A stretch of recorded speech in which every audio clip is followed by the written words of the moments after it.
Hey everyone, my name is Sahil, and in today's video we're going to discuss the different types of cable glands. By the end of this video, you will have a clear understanding of how to select the appropriate cable gland for your project. But why should you listen to me? At Axis, we manufacture and supply cable glands to more than 100 countries around the world. Our glands are installed in international rail projects like Etihad Rail and with electricity and water authorities such as DEWA and SEWA. So let's get down to business and start with the basics. What are cable glands? Have you ever noticed how cables safely enter and exit electrical enclosures? This is made possible by a small yet critical component called a cable gland. Cable glands play a key role in protecting electrical wiring. They protect cables from moisture, contamination, corrosion, and flammable gases.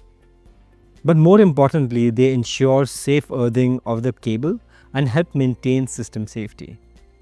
Now, one important thing to note that you should know before we move ahead are the different types of cables.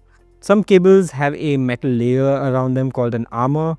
This armor protects the cable from physical damage and provides an earthing path. Other cables do not have this metal layer. These are called unarmoured cables and are used where the cable is already protected by trays, conduits, or panels. So, before we look at individual cable glands, let us understand the approach. We will first classify them by material, then look at their electrical role. With this foundation, we will move on to the common types of cable glands used in real installations. So, let's start with the metal cable glands. Here, the main body is made from metal. Common materials include brass, nickel-plated brass, stainless steel, and aluminium. These materials are chosen because they offer high mechanical strength and long service life. Brass provides good strength and conductivity. Nickel plating improves corrosion resistance, and stainless steel is used where the environment is highly corrosive, such as coastal areas, chemical plants, or offshore installations. Aluminium, on the other hand, is lightweight and suitable for applications where weight reduction is really important. Metal cable glands are widely used in solar power plants, oil and gas facilities, rail infrastructure, and industrial electrical panels. They're preferred because they can withstand mechanical stress, vibration, and harsh environments. Now, let us look at non-metallic cable glands. These are made from insulating materials such as PVC or other engineering polymers. They do not conduct electricity and are lighter than metal glands. And these glands are commonly used in indoor panels, control cabinets, light-duty applications, and are suitable for unarmored cables. You will often see these used in building services and small control panels. Non-metallic glands are used where corrosion resistance is more important than mechanical stress. They're also cost-effective and easy to install. Now that you understand the basics of cable glands based on their material, let's look at their classification based on their electrical role. This is important because it directly affects safety during faults. From an electrical point of view, glands fall into two categories. Firstly, cable glands that provide earthing continuity, and secondly, glands that provide electrical insulation. Let us start with earthing continuity. Earthing continuity is the continuous electrical path that safely carries fault current to the ground. In simple terms, it ensures that if something goes wrong, the current has a safe path to earth. Cable glands that provide earthing continuity are usually made of metal. When installed correctly, they create a continuous electrical path between the cable, the gland, and the enclosure. This allows fault currents to flow safely into the earth during insulation failure. You will mainly see these used with armored cables. The metal armor of the cable is clamped by the gland, and the gland body transfers that fault current to the enclosure. This reduces the risk of electric shock and improves system safety. Therefore, metal glands are commonly used in heavy industrial installations. Now, next, glands that provide electrical insulation. Electrical insulation means stopping electricity from flowing to unwanted paths so you and your equipment stay safe. Cable glands that provide this insulation are usually non-metallic glands made from PVC or other polymer materials. They do not conduct electricity and therefore do not provide an earthing path to the gland.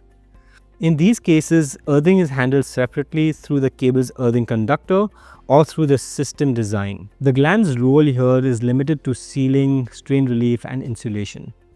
These glands are commonly used in indoor electrical enclosures where fault currents are low and mechanical stress is minimal. Now that you understand how cable glands differ by material and electrical role, let us look at the common types of cable glands you will see in real installations. First of all, single compression cable glands. This type is used with armored and unarmored cables where sealing is required only on the outer sheath.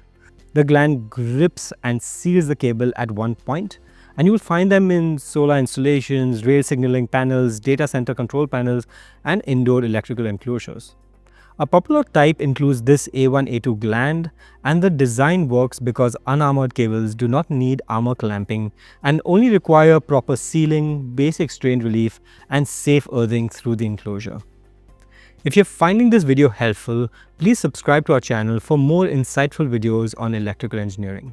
Now, secondly, the double compression cable gland. This gland grips the cable at 2 points. One seals the under armor part of the cable while the other seals the outer sheath.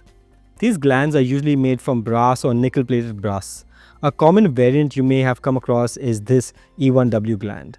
This design is used because unarmored cables need armor clamping for mechanical strength and earthing along with the proper sealing at the enclosure entry. The next type of gland is the flameproof or explosion-proof cable gland. This gland is used in areas where there is a risk of fire or explosion due to the presence of flammable gases, vapors, or dust. These glands are designed to stop flames or hot gases from passing through the cable entry during a fault.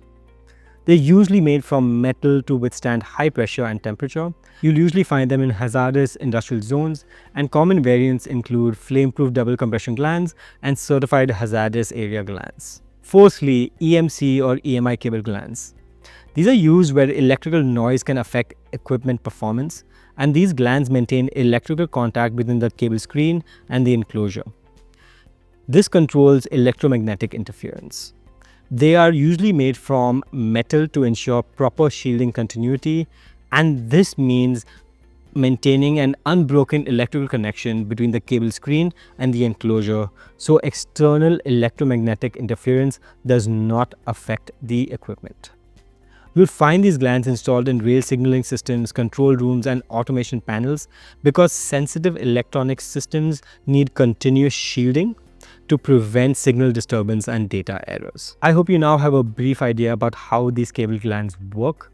Please note that there are many more, and we've only covered the most important ones. At Axis, our team of over 50 engineers are here to assist you with designing, installing, and testing your own electrical hardware. Clients worldwide trust and install our components in various settings, including substations, data centers, factories, and transmission and distribution towers. Don't forget to like and subscribe to our channel for more videos on cable glands, cable lugs, and other electrical engineering topics. But before you move on to another video, you need to understand how to test your glands as per international standards. You can watch this video right here to learn more.